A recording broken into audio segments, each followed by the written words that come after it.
Hello, I'd like to welcome you, whatever reason you're here for, to the student panel dealing with diversity on the college campus, with Tunxis as the focal point. It was organized by the college's behavioral intervention team, in particular by Kirsten Cullinane, who was over there, who took the lead in making sure the panel was going to happen. I'm Bob Brown, professor of history and English at Tunxis, and I'm delighted that the team asked me to serve as moderator. Before we begin our discussion, I'd like to provide, by way of background, a few reflections on why this particular subject is important at this particular time. One of the salient aspects of American culture of the 21st century is its changing demography. We're getting older, and basically, if you're looking at representation from a diverse variety of groups, I'm the one who is the old white guy, and it's not very interesting. So I feel four demographics here. So we're getting older as a nation. We're also getting more diverse. The United States has long attracted people from around the world who come here for a variety of reasons, and it continues to do so. If current trends continue, by sometime between 2040 and 2050, the United States will be what analysts describe as a minority-majority nation. That means that none of us will belong to a majority group. We'll all be a member of one or another minority groups. For the first time in the nation's history, everyone will belong to a minority group. One reason we need to talk about diversity is simple necessity. If we're going to live together as a culture of minority groups, we had better get to know one another. There's another reason to confront the questions raised by our diverse future and present. Opening ourselves up to people who speak different languages, who come from different cultural traditions and have different norms, who come from another ethnic group or race, can make us all better. No less an authority than the U.S. Supreme Court has reached that conclusion. In its 2003 decision in the case of Grutter versus Bollinger, the Supreme Court upheld the affirmative action policy of the University of Michigan's law school. Under this policy, the law school had in place a set of policies and procedures that identified race as one factor among many others to be considered in making applications admission decisions. The majority offered a variety of reasons for upholding the constitutionality of Michigan's policy. The university argued that students from underrepresented groups should not feel isolated on the campus. More important, Michigan maintained that a diverse student body was necessary to provide adequate opportunities for the type of interaction upon which the educational benefits of diversity depend, and to challenge all students to think critically and re-examine stereotypes. In other words, getting us together, talking to each other, makes us think in new and different ways. In the court's majority decision, Judge Sandra Day O'Connor wrote that there was a need to obtain the educational benefits that flow from a diverse student body, and she went on to enumerate those. So there you have it. From no less an authority than the U.S. Supreme Court, we learn more when we associate with people who are not necessarily like us in any way. One purpose of today's discussion, I think probably the main one in fact, is to get to know one another a little better and to understand the ways that we can learn from one another. I'd like to start by introducing our panelists. To my right, Chelsea Armistead. To her right, Abu Jameel. To my left, Stephen Manning. We hope that another panelist will be able to join us in a few minutes. He's in lab right now. It's not over until 11:40, so I told him just to drop in. Let's see. I'd like to ask the people who are here, the three of you, to tell us briefly about yourselves. And you don't need to give me your preference for spicy foods or anything like that. Where they're from, what they hope to achieve going forward, what they've done at Tunxis, anything else that seems useful to them. So, ask Chelsea to start off, since she's the only one who's ever had a class with me. It's Chelsea Armistead. Yes, so my name is Chelsea Armistead. I'm a liberal arts and science major here. I've done a lot of volunteer work. I'm president of the Community Outreach Club here on campus. And we do a lot of, like I said, volunteer work, service learning. We serve underprivileged communities, such as this semester we're working on raising homelessness awareness. I plan on leaving Tunxis, hopefully graduating in the fall and going to Trinity College, where I hope to be accepted into the neuroscience program. I love Tunxis. I'm all about here on campus. It's very diverse from the last campus that I was actually on, and I've met lots of new people, so I'll turn it over to you. Well, what was the campus? Gateway Community College. Okay. Yes. Okay. And then, This is close enough? Good? All right, cool. I don't want to be too close. Hello, my name is Stephen Manning. I attended Tunxis about 3 years. I'm majoring in visual fine arts, which is, for some of you who don't know, that's the drawing aspect. So it says painting. It's like the actual drawing of it, like the fine part of it. What else? My future goals in life are to have my own comic book studio. So you guys seen like the Marvel, like the Avengers movies and stuff like that. Well, I want to be those guys to create the comic books, to create those movies. You know what I'm saying? Because like I feel that everyone should have that opportunity to express themselves and to get the story out so everybody else can see what they got. And I'm picking comic books as one medium. Now you can choose story writing like books or music, but it's just my own preference. And that's it. what do you want to do when you finish Tunxis? Start your studio right away? Or? Actually, yes, as soon as possible, because I find out that a lot of these comic book artists, they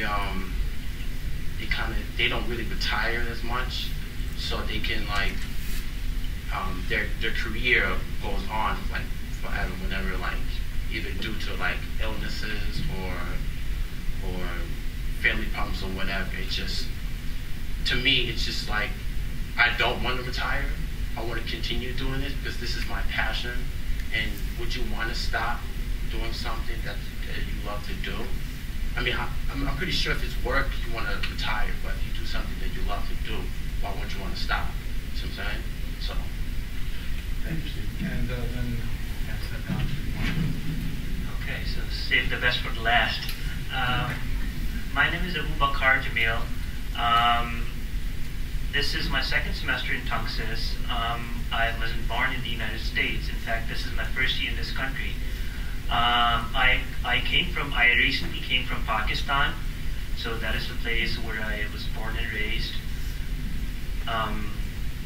I am a business administration major at Tunxis. I plan to at least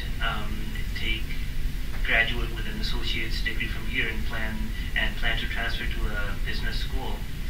And after that, probably, because I come from a business background, my family is all associated with business stuff, so I probably hope to do a master's degree in rather finance or taxation or any kind of these things, and probably then go on to hopefully into investment banking or financing activities any kind and get some experience from there, and hopefully be all set to start my own business or something. The best part about coming here in Tunxis, and especially in the United States as a whole, is the welcoming nature of the people. To be honest with you, I wasn't too confident with my English, because in my schools it was all English, the textbook, everything was English, but the conversation with my fellow students and even my home, family, friends, cousins, everyone, it was my national language, that is Urdu. And so I wasn't too confident about my language that time. But once I came in the United States and I started talking to people, I learned quite a bit about the English language. As I said, I was aware of the English language as a whole, but I wasn't too confident in speaking, nor my accent was the one that anyone would be comfortable talking with. But trust me, this is a worthwhile experience. Welcoming people. You have all kind of ethnic groups in the United States, especially in Tunxis. I'm coming here, I am taking my classes, going to the class, talk to the professor, do your assignments online before 12 o'clock, and these kind of things. So it's the best experience, to be honest with you. Thank you.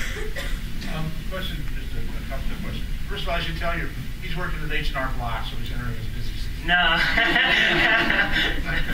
The second thing is, did your entire family come from Pakistan at the same time? My father passed away last year, so it's just my mother and my two younger sisters who were here. My eldest sister is a medical student. She's back in Pakistan, finishing off. Looked like the decision to come to the United States was based on timing of my mom's sister, my aunt, is United States citizen from the past 30 years. So the decision wasn't too quick. It was made 13 years ago. That is when you file the documents for the immigration. So it was a 13 years long process. And I've been coming to the United States every year as a tourist for my vacation, going to Disney, Washington, and these things. But this time I'm here to stay and to work. And it is not good as being a tourist, but it is something. Not as good as being a tourist? Yeah. Okay. I should tell, just by way of bookkeeping, if you're in a class that is giving extra credit for this, you should probably sign one of the sign-up sheets in the back there. Dr. Lucas's is pink. The other one, just sign in, and we'll see to it that the information gets to your instructor.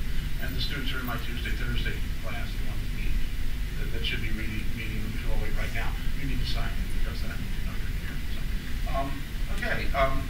Chelsea, how did you get involved in the community outreach club?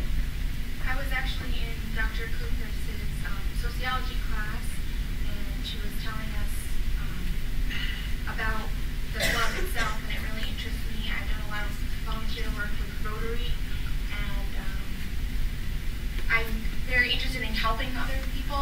That's my life goal. I would eventually like to get my PhD and be a doctor, and help, like I said, neuroscience, pediatric neurology, and I think it's important to be aware of the underserved populations because obviously they're underserved and they need help. And being a volunteer, it really opens up your eyes to what you have and what you should be thankful for. And I think that's very connected to also having the intelligence and the knowledge of being a doctor as well. So being where you're on. You want to talk a little bit about what you're doing in outreach to the homeless in Hartford? We actually did quite a few things. We sold newspapers this past semester called Beat Up the Street, where it is actually written by homeless people, and the newspaper itself, the funding is actually for the donations. Each of the newspapers was $1. So we sold about 100 and we raised some profits to them. And also we had the Faces of the Homelessness event as well. I don't know if any of you attended, but we worked with Hands on Hartford, and they had they're no longer homeless, but they had an experience with homelessness that came in and spoke to Tunxis about their experience being homeless. So I think that was very important for, all of us are here in college, and so we're all fairly well off that we can all be here and be getting a higher education. So for having these people share their experiences with us, I felt like that was important, just to be aware that not everybody is as privileged as we are. And they're tied to diversity. Yes. Stephen, where did you go to high school? I went to Farmington High. That's ironic because Tunxis is in Farmington, so it wasn't that far away for the commute.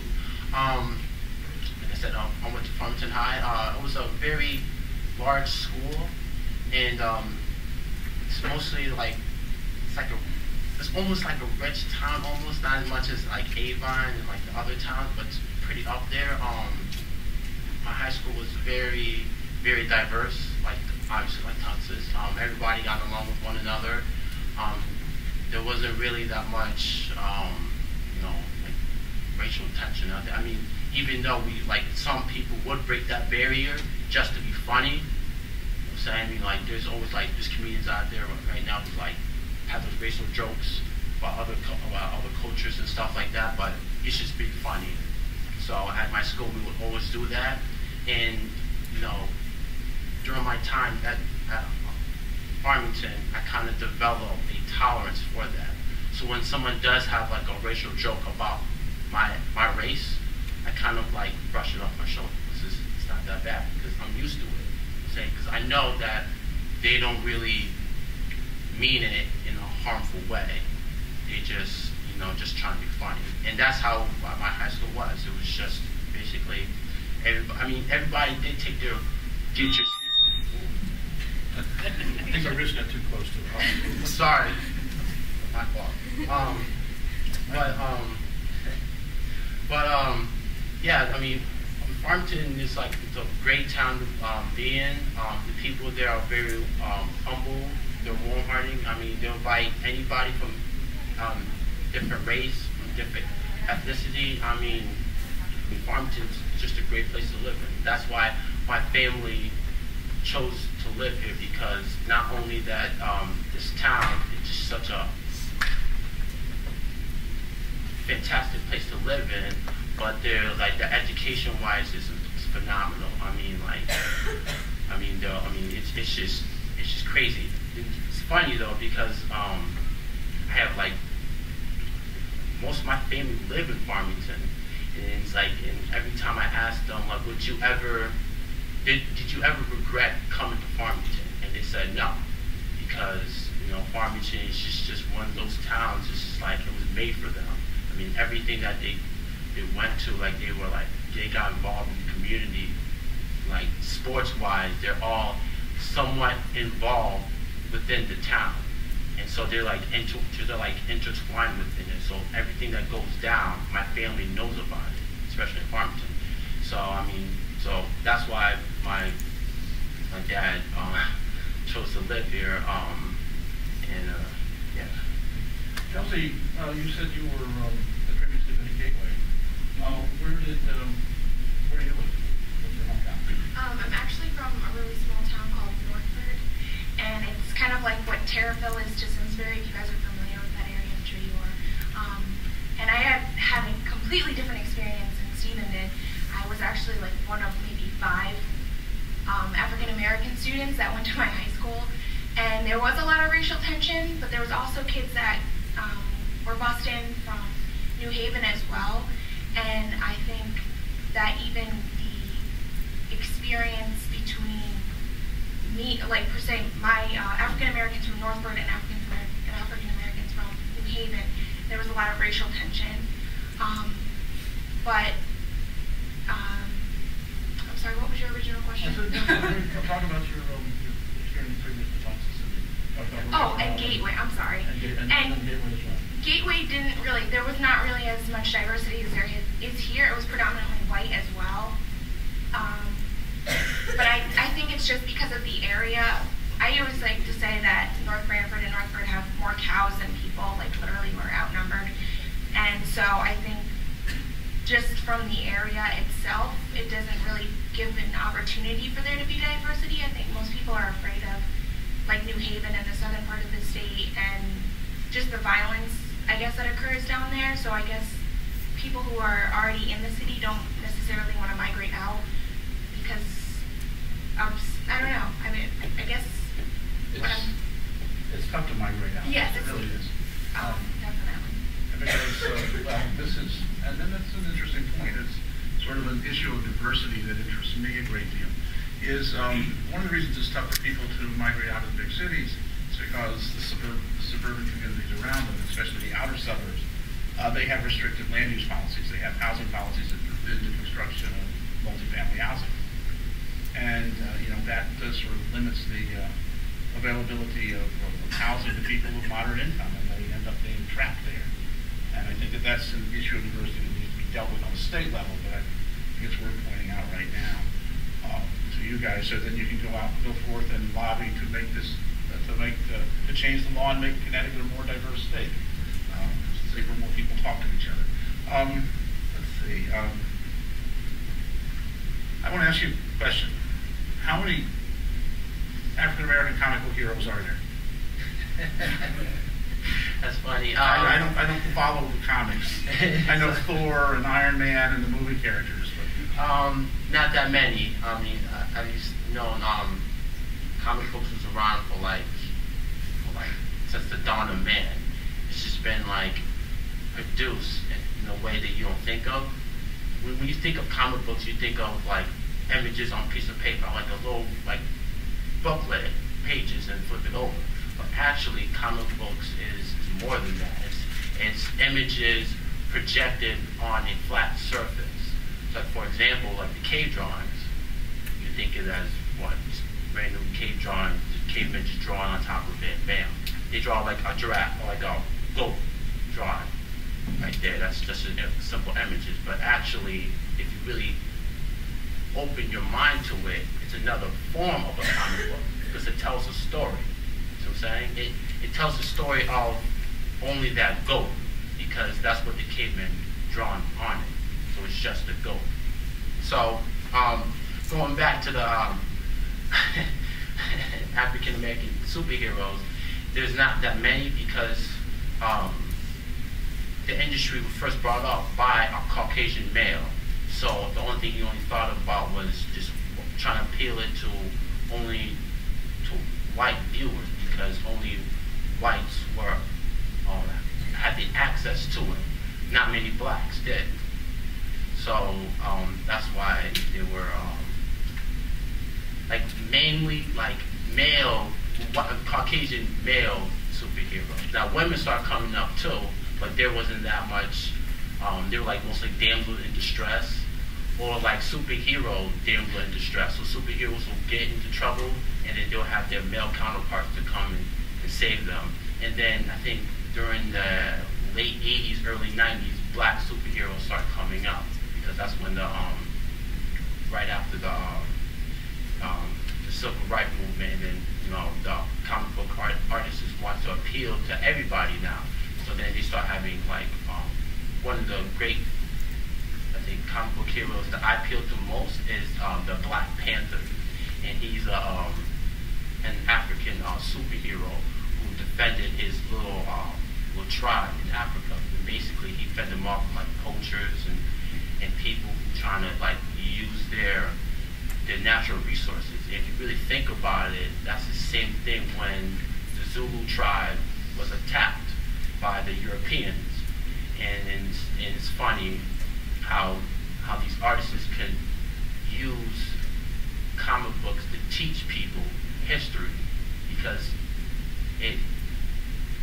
it's like a different form. You know what I'm saying? It's like I feel like comic book artists are like teachers, and they're teaching people all around the world what's going on, but making it entertaining.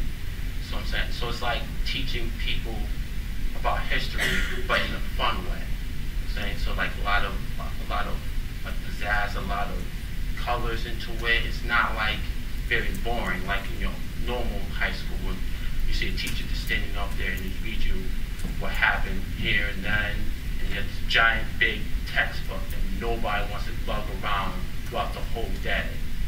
Comic books is like the shorter or more exciting version of that. And this is one of the main reasons why I want to get into the comic book industry, so I can teach people and connect with them throughout the whole world. Thanks, Stephen. Abu, you're from Pakistan. You're Muslim? Have you experienced any pushback or feelings of resentment or separation from both the larger community outside of Tunxis or in Tunxis itself as a result of your ethnic background and religious background?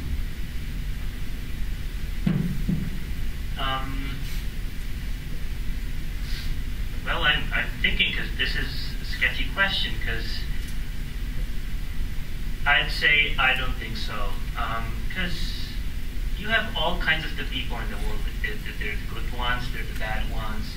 It's just the way how you perceive things. To be honest with you, I have seen some things, people talking, behind my back sometimes, or questioning the ethnicity, or questioning, or commenting on things, probably that some of I don't know how to say this, but I think that people right now, most of the people, majority of the people understand this, understand every part of every part of how things go, every part of what I am from. Like, if I am from Pakistan and I am a Muslim, and let me say this, I am proud of every part of it. I'm from Pakistan, I'm a Muslim, and I'm proud of every part of it. And I think every Muslim should be. And because if someone or some other group or some individuals do a certain thing, let me tell you this, that is not the representation of the whole Muslim community. If someone like this, like if you are part of your family and somebody in your family, like your youngest brother, he's different from you, like he likes to go out, he likes to party, he likes to do certain things that you don't feel like. That does not mean that if some of his actions that were done represent all of your family, your background, anything. The same way, I would like to say that being a Muslim is what I was born into. I am proud of it. Whoever has a question or whoever has a doubt about certain groups of people should firstly study all of the community, whatever they're doing. And then, for example, if I say that Muslim community is like in millions and billions of people, what if 5,000, 10,000, 15,000 people are involved in some kind of activities that is not acceptable to the world? Let me say this to you, that is 0.001% of the whole Muslim community. So, you know what I mean? That probably may not be a good representation of all of the community. But getting back to your question, that to be honest with you, people are now realizing the fact that the Muslims are just the same as everyone, and they are welcoming and they are appreciating whatever you do, and they consider you just as like themselves. Sort of a follow-up question, but going in a somewhat different direction. The way you described, the move to the United States, I think you made reference to being sort of on a 13-year plan. You filed the papers, and then 13 years later, you're able to come. Was it throughout that whole period? Was it sort of assumed that you would eventually come? You would come to the United States after the appropriate number of years had elapsed, or were there times when the family said, "Well, maybe not. We'll see how things shake out"? I think I will take the second option, to be honest with you, because part of the decision, because 13 years ago, I was 7 years old, and the decision was by the family based on the conditions of education. Now, I come from Asia, and it is generally considered a fact that Asians are probably the hardworking ones, or they get the good grades or something like that. So that is the point when, when I was in school, let me tell you, I wasn't the best of the students. From the earliest stages, I was slow at perceiving things and going on. But part of the decision was the welcoming academic environment in the United States. Because let me tell you, if you're gonna judge a fish by its ability to climb up the tree, it's gonna think it's stupid. It's gonna think that I'm stupid its whole life, and it can, because its ability is different, it cannot climb up the tree. That is the same thing that in the United States, every student is probably judged by whatever he can. Obviously, you can always go the extra mile. You're always appreciated for that. But I think that part of the decision to come to the United States was the top-ranking universities. Education was the first thing, and probably tourism, traveling, going out, seeing the world was the second part of it. Chelsea, question for you. When I told you who else was going to be on the panel, you said, "Oh, I know Abu." Did you guys meet each other through social activities at Tunxis, in class or club work or anything like that? Because I believe, Abu, you're in the business club, right? I'm in 5 clubs. Okay. You're in a whole bunch of clubs, yeah. Actually, I met Abu through Dr. Klukas, and he was interested in joining the Tunxis Community Outreach Club.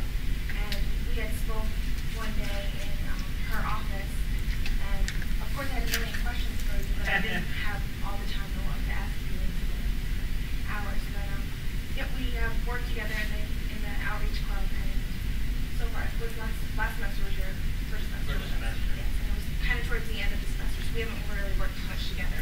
But hopefully this semester we will. Great. Stephen, you belong to any clubs? You hang out in the student center. I know that. Yes, I do. Maybe a little bit too much than normal.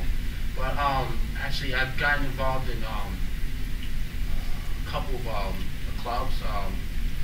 One, the art club. I've joined there for a couple months, and then for obvious family reasons, I had to leave that. But during my few months in the art club, I found out that many people have different tastes and styles in art, and I've grown to appreciate that, because not every artist is very skilled. So like every artist have their unique approach in drawing one object. So for example, if someone was drawing an apple, and someone has a very steady, neat drawing to it, the image of the apple will look crisp, it'll look clean, almost like a real apple. Now, the flip side to that, it'll be another person whose hands is very shaky, and it's very hard for them to have a complete circle, very clean-cut line, and look all shaky around it, and you will draw the apple, and you think to yourself, well, that apple looks stupid. It looks pretty bad.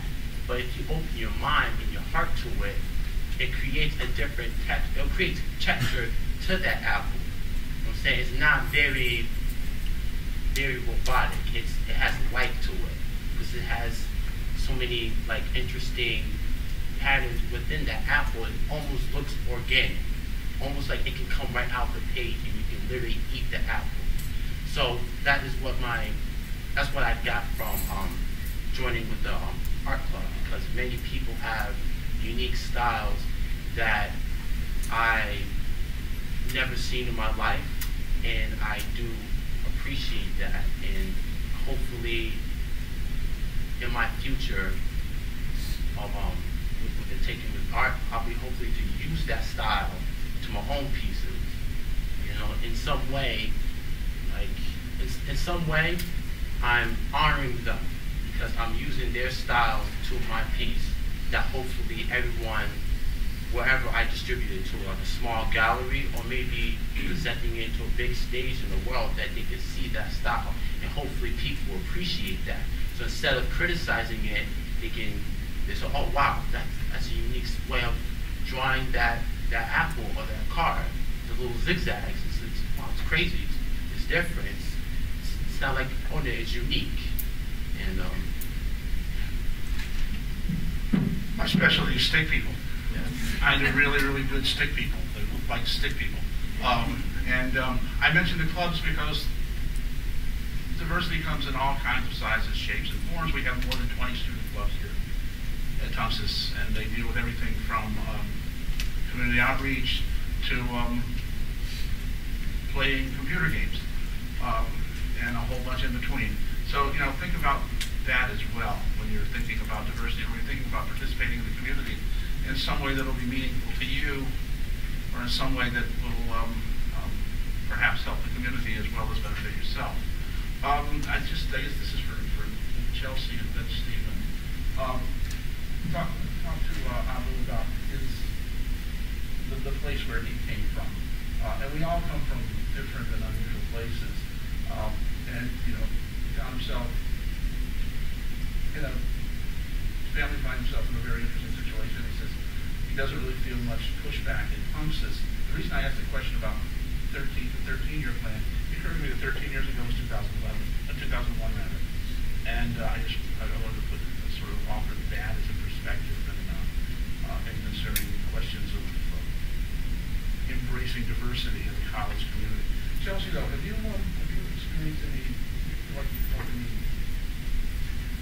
isolation, separation, different treatment from either students, staff, or faculty because you're out of tomorrow?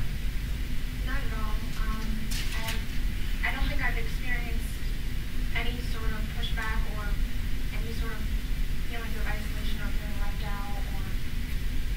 Tunxis is very welcoming staff and students. I think everyone pretty much has a sociological imagination here. I think that it's wonderful that everyone is so accepting and people are more willing to learn about other people and relate to them, whether it be about race or culture or just classes in themselves. I'm always meeting new people every semester and I'm always making friends every semester here. I don't think I've ever experienced anything like you were describing. I've probably made a lot more friends in my lifetime here than I have anywhere else. So. I'm very glad. Stephen, how about you? Same thing as Chelsea, really nothing.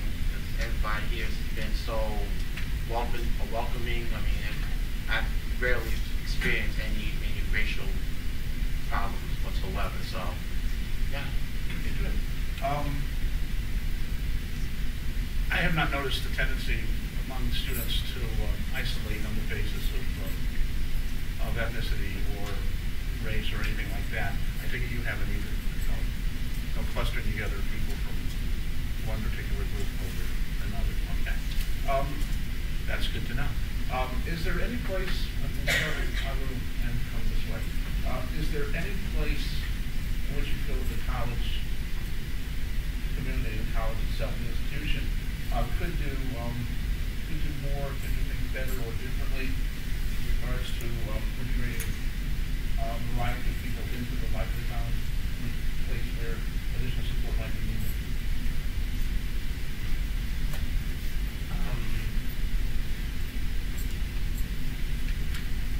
I think that is a very interesting question, to be honest with you, because I could speak out now. The first thing I think is with the academics. Let's start with the academics first. I think that most of the professors are welcoming. They are friendly. They're kind. They usually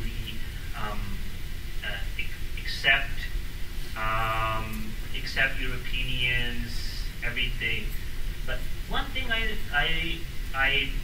felt like was that probably if some of the professors or some of the faculty would give credit to students who are working and studying, working full-time, because I work full-time and I study full-time.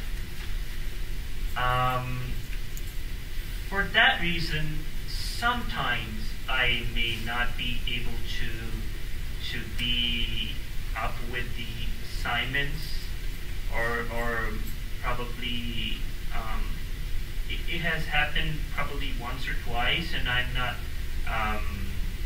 saying that it happens to everyone, or but I just wanted to say that in that one particular point, if a little bit of concession could be given in, like extending the dates, because we are all here to learn. We are all here to learn something new every day, and there is no specific time, specific day, due date that this should be done by this time or you're done. So probably if a flexibility in in the durations of the assignments or the duration of not the exams, just the assignments or the thing on which a little bit of concession could be given in, could be, I think, could be appreciated, I think. A question to the audience. How many of you agree with that? How many of you work? Yeah, okay. Yeah, I said a substantial number of hands went up. That's another, I mean, whether we realize it or not, the community college environment is more diverse than what you'll find at state universities. In many ways, one of which is here, most of you have jobs, full-time or part-time. And that's not something that's faced at many four-year institutions. I went to school for 4 straight years.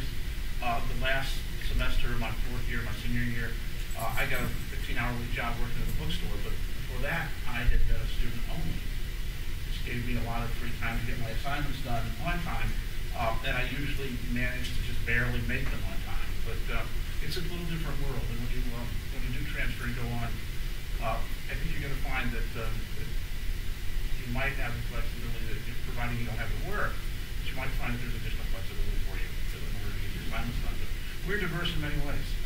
One of our former deans of academic affairs, Scott Speaker, once was asked to describe the typical Tunxis student. He said the typical Tunxis student is an exception. So, Chelsea, any place where you feel the college could have been sort of more cognizant of the needs that you have?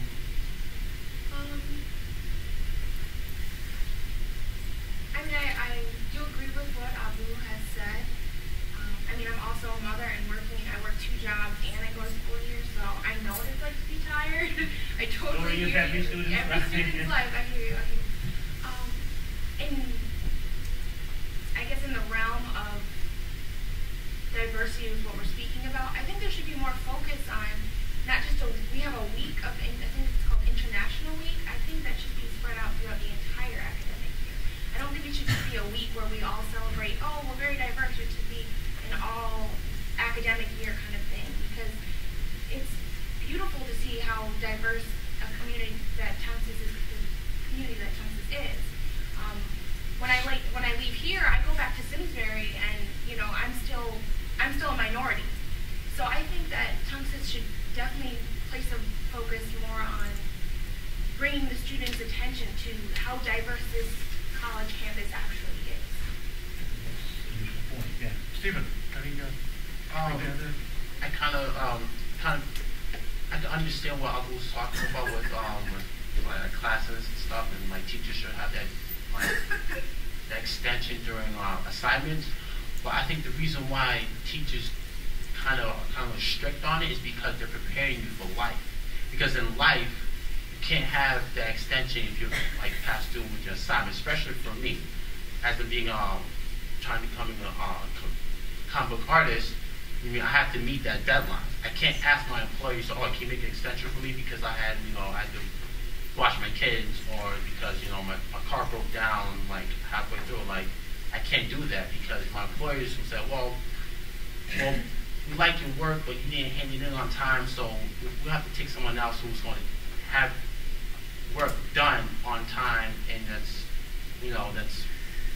basically handing assignments on time basically. And then they say, I'm nowhere. I lost a job, saying I don't get that cash flow. So teachers right now, professors, are preparing us for the real life situation, and I appreciate that for them. Even though it may have a critical impact on my grade, it teaches me a hard lesson that I appreciate them for doing that. And I feel that the diverse in college, college itself is already a diverse place because you already see people from different races. I mean, it's like, especially, it's like when you meet new friends, all right? Obviously, they're gonna be different from you because there's someone else, child from a different family. So you can just like interact with one another, and it's just, college is already one big melting pot of different races, And I don't think that we do, especially Tunxis, really doesn't need to do anything else because they're already done as much as they can. You know, it's up to the student's job to go out and to meet people. You know what I'm saying? You can lead the horse to the water, you can't make the horse drink it. So it's up to us to explore, to see what that person over there is reading or what that person is drawing. You know what I'm saying?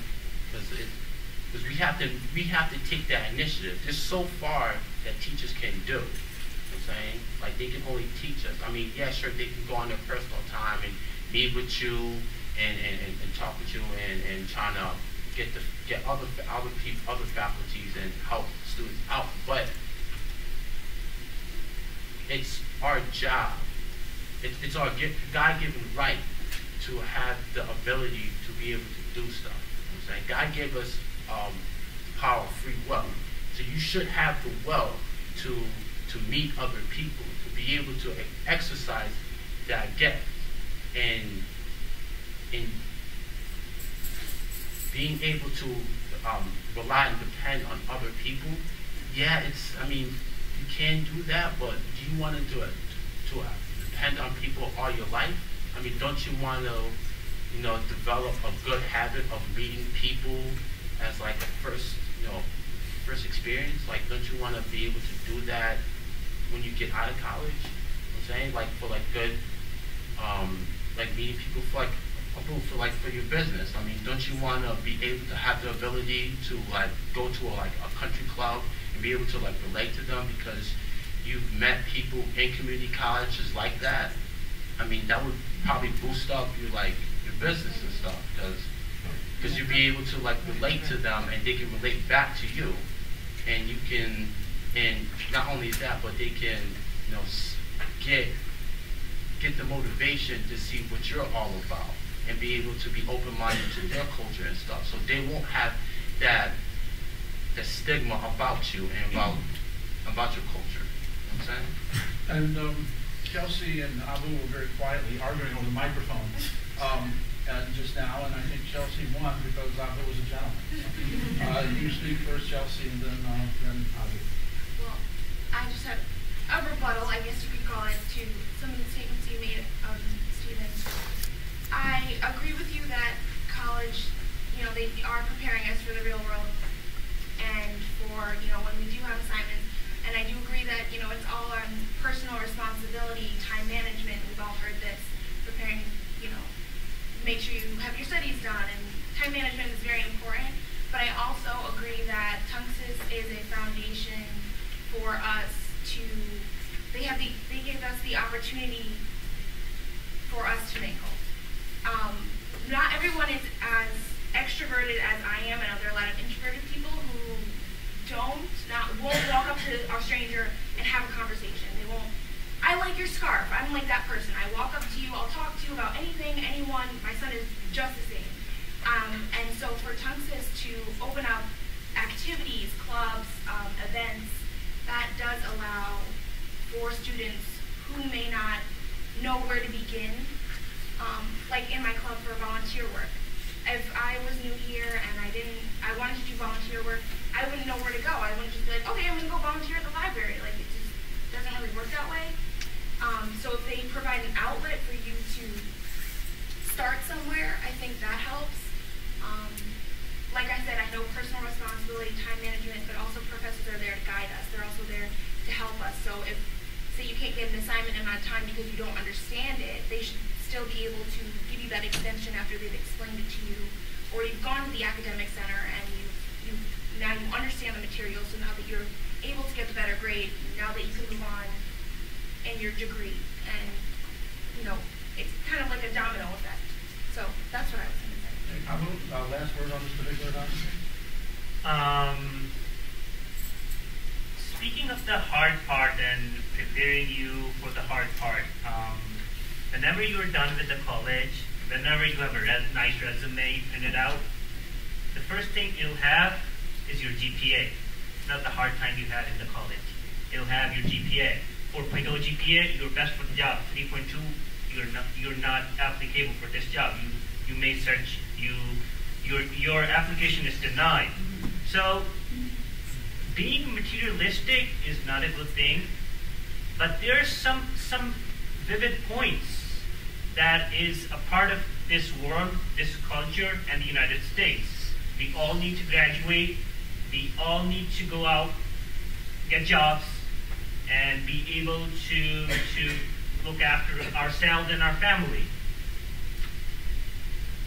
Helping a student understand with whatever he is confused with is, I think, what professors do. And in Tunxis, professors are doing an outstanding job. All the professors that I had in the first semester, none of the professors that I know were the ones who refused to answer a question to me. Every professor that I went up to, they usually have a meeting at 3 o'clock, some kind. Every professor, even he had 5 minutes, 1 minute, 2 minutes, he gave it to me to answer my question.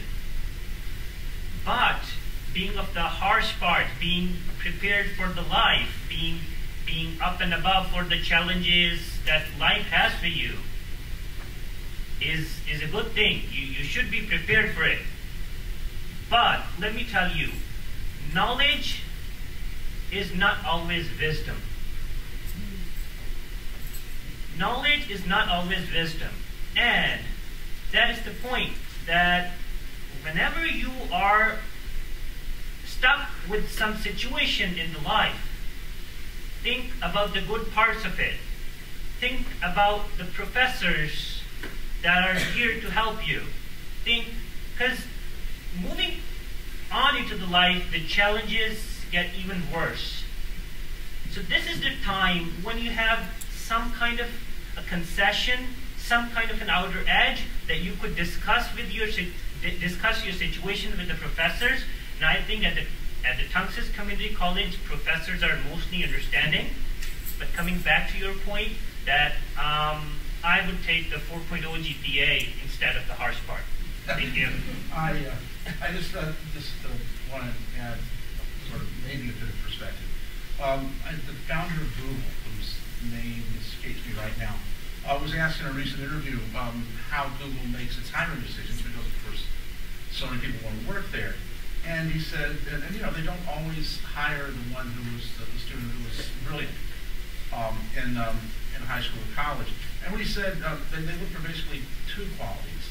One is the ability to see things from multiple perspectives, see a problem from many directions, see a situation in many ways. I think that we're seeing this on display here today.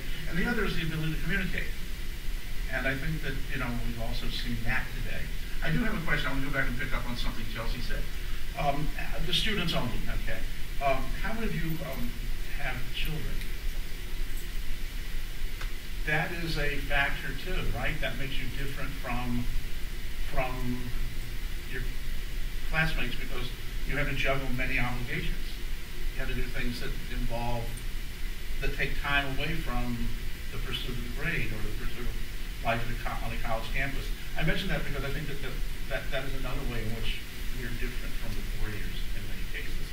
And also from a personal perspective, my wife and I have been raising our granddaughter, who is now 14 months, ever since she was 9 months, and I can tell you, it makes a difference.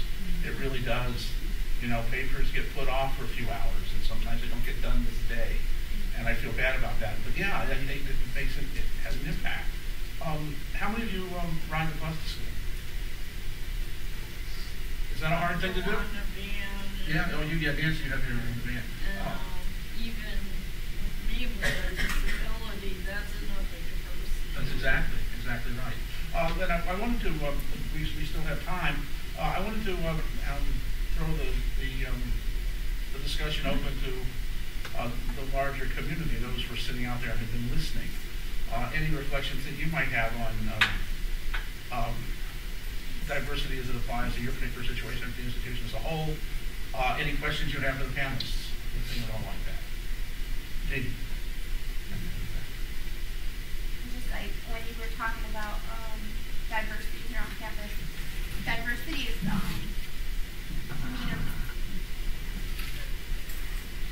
Now, You sit, I'll come. You sit, I'll walk. Mr. Hapwood. My legs need the exercise. Mr. Hapwood.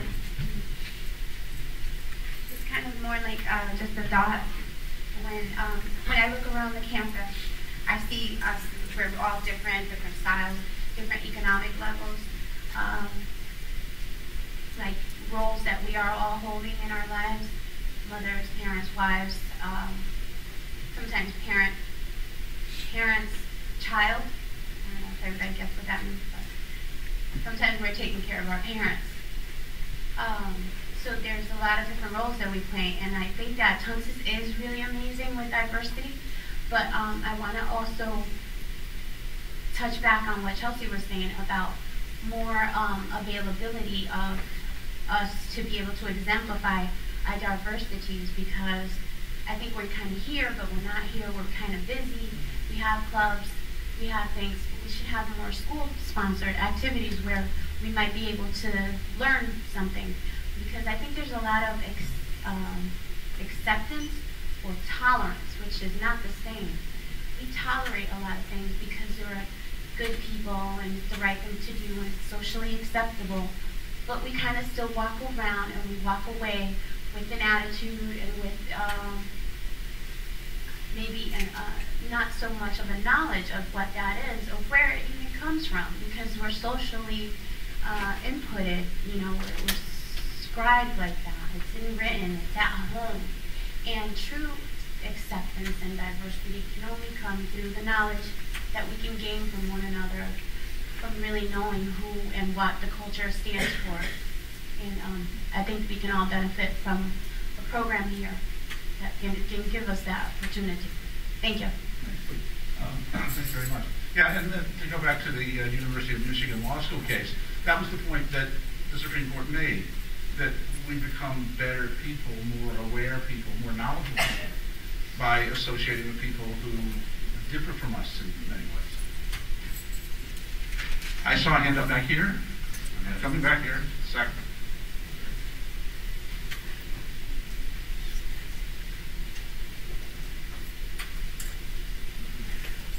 Thank you for all turning around to hear me speak. I just wanted to say that a lot of the professors here at Tunxis really are great. For the first semester here, I live about 8 miles away. I rode my bicycle through the rain, snow, whatever, to class every day. And I got here probably, on average, 15 to 20 minutes late for every class. But a lot of them understood. They saw that I was giving a lot of effort. I would come in with my helmet under my arm and I'd be soaking wet, but I got my assignments done all the time, even if they were a little bit late. And the professors here really are very accepting and tolerable towards people that have extenuating circumstances, as long as you're making an effort. And I think that the difference between a 4-year school and a 2-year school is that the people here, I like that quote that you said, that the average Tunxis student is an exception. I know a lot of friends who are going to 4-year schools and party and don't really care so much about their education. Here it's really an investment. You know, you want to better yourself, and everybody that I see on this campus walking around, I look at them and I see somebody who wants to better themselves. I see somebody who's working towards their future. So I just wanted to say that, and that this is a great place because there's all walks of life. You know, black, white, Hispanic, anything.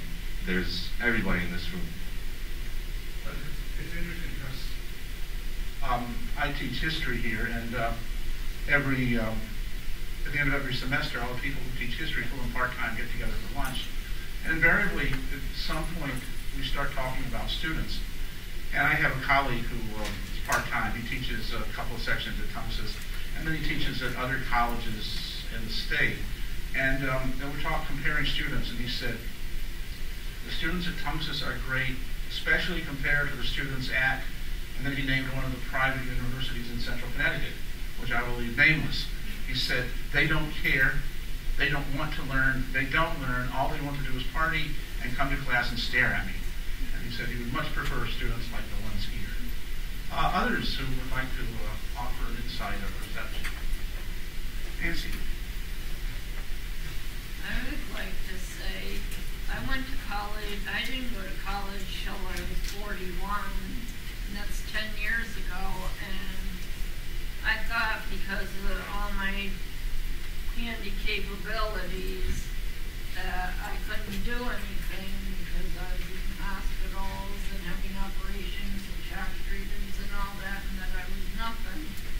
My family made me feel like nothing, but then I had the opportunity to move to New Horizons down the street here. It's an apartment complex for people in wheelchairs, and I got a chance to look into Tunxis, and that's been my life for the past 10 years. I got my certificate in early childhood 2 years ago. I worked a year, then I came back. Now I'm getting my associates, and I have never flunked. I've always gotten between A's and B's and a few C's, but I think the diversity and the academic support center is really great here. Have you, there's a question, do you think that, Tunxis, in terms of its facilities and in terms of its attitudes, do you think it adequately accommodates students with disabilities? It's changed a lot. They never, when I first started, they didn't have open door openers, and they didn't have the big rooms for the big academic support center. There were the lounges now, and they built bigger classrooms over here and elevator. So you've seen changes? Yeah, and nobody's ever thought of me as a different person or called me a cripple or anything ever before. They always looked up to me, and I just want to say this is a great place, and anybody who puts it down should have no right to. I agree. Anything you guys would like to say? Oh, I'm sorry. Who had that? Who? Oh, I'm sorry.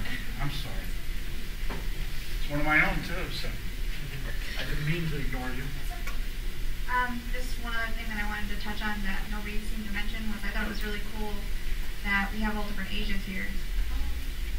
So that's a big part of diversity, and I think it's cool because it gives us a little something in classes, especially when we have classroom discussions, because you get all the different perspectives of people that are mothers and people that are generations ahead of us or a generation behind us for some of us, that it helps to get different ideas and things of that nature.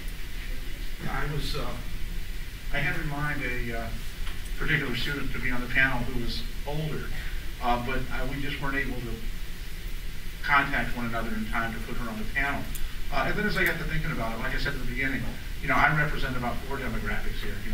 I'm the old guy, and in many ways, that makes me sort of part of a group that contributes to the diversity of the college. Because most of my colleagues are younger than me. So, any reflections on what you heard from your peers out there? I'm going to give it to you and make you say something. Okay. I'm not sure what your name is, but you made a very good point that we kind of all just looked over. We're also focused on, I guess, physical characteristics as opposed to numerical characteristics. I'm not really sure if I'm saying that right. But I do agree that age, the age differences here is critical. I mean, you look on Professor Brown was saying, 4-year campus, the mean age is pretty much all the same, so everyone's making the same bad decision instead of someone stepping in and saying, oh, hey, I've experienced this before, you're doing that wrong. Mm-hmm. So I just want to say that was a really great point. I'd just like to say that on the sum of it is that diversity is probably one of the beauty of diversity is accepting whatever you have, whatever is around you. Yes. And I think that is what is one of the best parts of the Tunxis is that students students of all age, ethnic groups, religion, race, culture. Everyone is here. Let me tell you, if you're going to a four-year college and you tell it to somebody, 40 or 50% people already think that you have a wealthy background, or your half of the tuition is already paid, or something like that. But coming to a community college, meeting people, working, going into the clubs, meeting people at the clubs. I am a part of the business club. I should, and the community outreach club, philosophy club. You all should come to the meetings, and trust me, you get to know a lot of people. You get to meet people. You get to know how were they brought up in a certain thing. How were their conditions? How are they studying? How do they like studying at a community college? And I personally believe that every student in a community college is probably equal or probably in more potential than a four-year college student. And I stand by the statement of mine that every community college student is probably more exceptional than a four-year college student. Thank you. Thanks, Abu. And while we're at it, the plug for the newspaper club. I'm one of the advisors, and gosh, we could use staff members. They've been meeting on Wednesday afternoons, and in the student newspaper office, in the student lounge. So feel free to drop by, or they put you to work. So, Stephen, anything? Just one thing. I want to appreciate everybody who actually came to this little event, because you've all not only participated in this, what we're doing, but also you're listening on what's going on in Tunxis. You're showing me that all of you care about what's going on, and I really do. I'm just so thankful to attend to a college where everybody is. They want to achieve better in their life, and they're attending to what's going on at their colleges, so they can better themselves, but also to interact with other people. You know what I'm saying? For the first time, I've never met Abu, and I am to say it's an honor to meet you, sir. And you too, Mr. Brown. We met a week ago. Well, not like this before. No, we're old friends. Yes, we're old friends. And I like to say this experience has really opened my mind that now there's people out there in this world, especially in Tunxis, that's different from me, and it kind of changed my perspective onto them, and now I'm more open to them and more humble and more accepting of their lives, instead of being like everybody else who's more closed-minded and just judging them because how they look or with their age, especially their age. Like my friend Ashley pointed out, I've seen that. Now she brought me back and see the bigger picture about things, and I see this is why it's important to attend to these kind of events, because there are always one or two people out there who brings up key points to our topic that's very important. So I'd like to commend you, Ashley, for doing that. Thank you so much. Well, I was thinking when I was thinking about this activity about the possible directions in which it could go, and I'm glad that it went in the directions I had actually hoped it would, because I think that yes, we need to talk about diversity, not from the perspective of trying to make ourselves more diverse, but we need to talk about diversity to remind ourselves that we really are diverse. We really are all different, and like my former boss, Dean Speaker, said, the typical Tunxis student is an exception. And I think you should value the fact that you are exceptions, and each different in your own ways, and each different in a good way. And I think we've heard a lot of good stuff today about how we are different, but how we're one community. And I'd also like to thank our three panelists here. They were nervous before they began.